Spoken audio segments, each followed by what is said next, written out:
Sam. On July 12th, in the morning around 7 a.m., we're going to have the full moon, the exact Purnima in Sagittarius, sidereal Sagittarius. Now, this full moon is actually called Guru Purnima, and this is, Guru means teacher, Purnima means full moon, so it's a great day to celebrate your teachers. Now, traditionally, it's celebrated on the day when you have the sunrise, when Purnima is happening on the sunrise, which would be July 12th.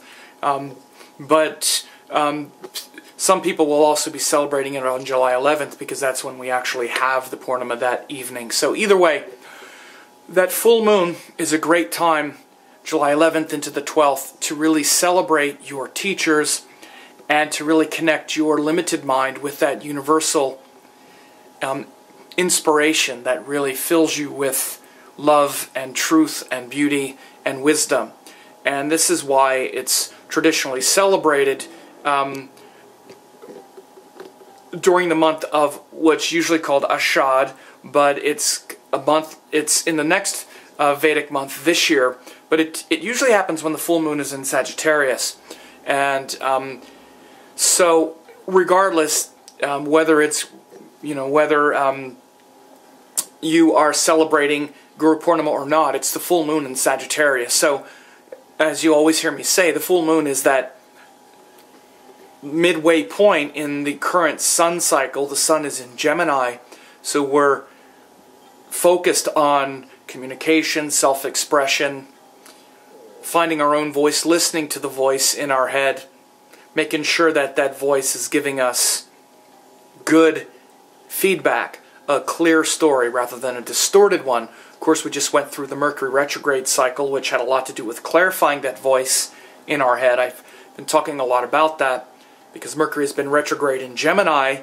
It's really illuminated how we don't have the story straight. If Mercury is not very powerful in our natal chart, or if it's just not a very powerful planet for us, like for instance for the water signs, Mercury can be difficult, fire signs as well.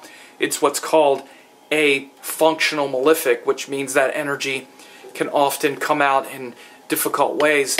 Then the recent Mercury retrograde cycle could have been somewhat difficult, so this transit of the sun through Gemini could also be sort of equally confusing about illuminating your voice, illuminating the story of your life, the story that you're telling yourself. So since we have the sun in Gemini, that full moon is the harmonizing point, the balancing point, the point of contrast to that sun cycle. And that full moon in Sagittarius is to bring hope, wisdom, optimism, teaching into the process of the story. Because again, we have the full moon, it comes in opposition to the sun cycle because those planets that rule those opposite houses, those opposite signs actually, are typically, if not enemies with each other, they have an antagonistic relationship. They're opposites. So Jupiter is actually the opposite of Mercury, whereas Jupiter is the quality that says just believe, just have faith. Literally, kind of like the way religion says, don't question, have faith. Mercury says, question everything, make sure that it makes sense to you.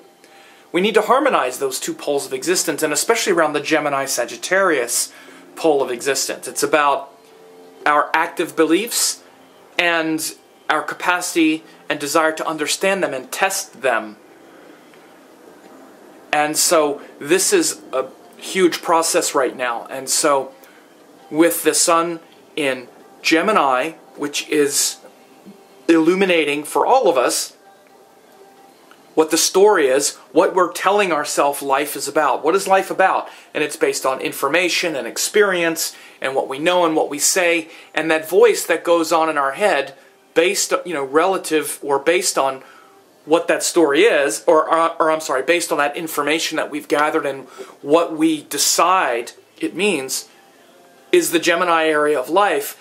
But in contrast to that is the Jupiter area of life that says, yeah, but you can't just stay stuck in this informational mind. It's not just about all of the details and the information that you gather. There's a bigger picture. You can't just get tangled up in all the details of the world. You also have to connect those details with the bigger picture. That's why there's also, or that's why Mercury-Jupiter connections are very important for astrology, because it's where we take the details and connect them with the bigger picture, with a higher philosophy.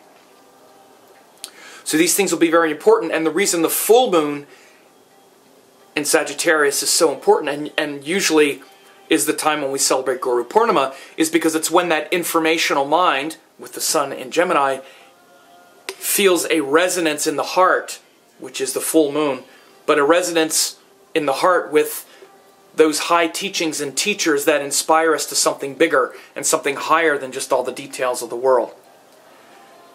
And these celebrations come because it's a time when our mind is most ready to receive and feel. So this whole cycle of having the sun in Gemini and then the point of contrast being the moon in Sagittarius is really a time for us to unite the story with the bigger picture.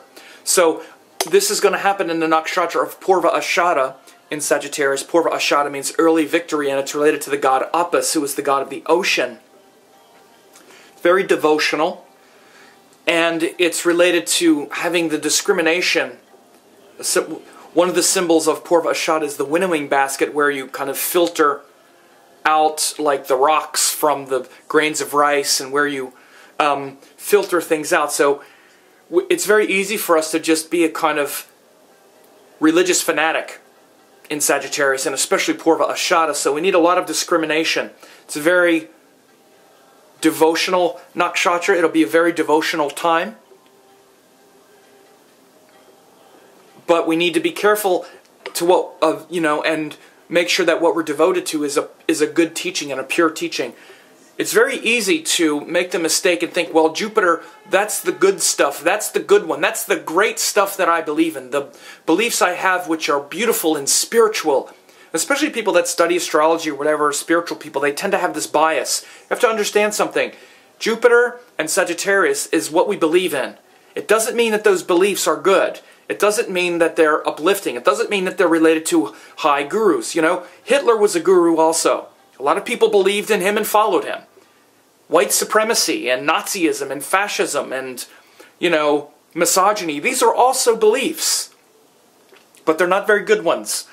And Jupiter, Sagittarius energy, it shows what we believe. Again, it's in contrast to that story. What's the story we're telling ourselves? Well, if we're telling ourselves that, whites are the supreme race, then we're going to have a belief in something that confirms those details. As an example of a bad teaching.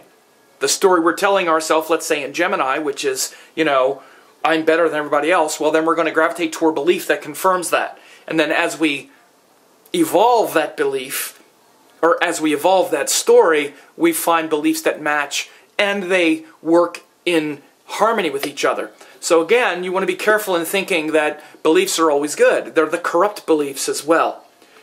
So there's also an aspect on this full moon by Mars and Saturn, pretty close, which brings a lot of courage to test our beliefs, and that comes from Mars, and also the willingness to commit and put them into practice, which has to do with Saturn, and also to encounter them in solitude. Saturn is the great planet of solitude. So Saturn aspects the moon, Mars also aspects the moon on this Guru Purnima day.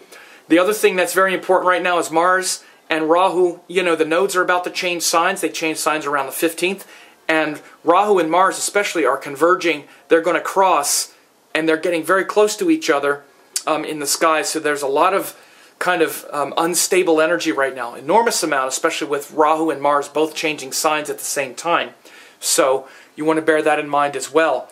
And if you want to find out how this full moon affects your sign individually, you can get a 2-week trial to my membership forecast. You can also get a great chart reading template with that helps you understand your chart, and also get 2 weeks of forecasts.